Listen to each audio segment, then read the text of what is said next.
सांगली जिल्हा मध्यवर्ती सहकारी बँकेच्या निवडणुकीत मोठी आणि महत्त्वाची घडामोड समोर आली आहे। जिल्ह्यातील तब्बल 165 संस्थांचे ठराव अपात्र ठरले असून आता 2572 ठरावांवर बँकेची सत्ता ठरणार आहे। जिल्हा मध्यवर्ती बँकेच्या 2026 ते 2031 या 21 संचालक मंडळांच्या निवडणुकीसाठी ठराव प्रक्रिया पूर्ण झाली आहे। यामध्ये 2737 सभासद संस्थांपैकी 2572 संस्थांचे ठराव पात्र तर 165 संस्थांचे ठराव अपात्र ठरले।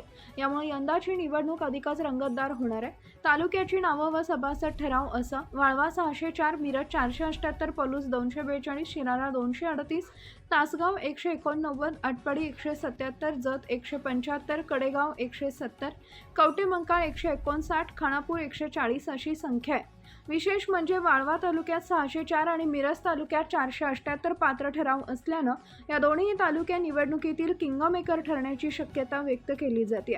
दरम्यान सुधारित नियमांमुळे अनेक अनुभवी संचालकांना निवडणूक लढवता येणार नसल्यानं नव्या चेहऱ्यांना संधी मिळण्याची शक्यता आहे। त्यामुळे सहकारासह जिल्ह्याच्या राजकारणातही नवीन समीकरणं पाहायला मिळू शकतात। जिल्हा बँकेच्या निवडणुकीतील प्रत्येक घडामोडीचा अचूक आणि वेगवान आढावा पाहण्यासाठी सांगली टाइम न्यूज चॅनलला सबस्क्राईब करा।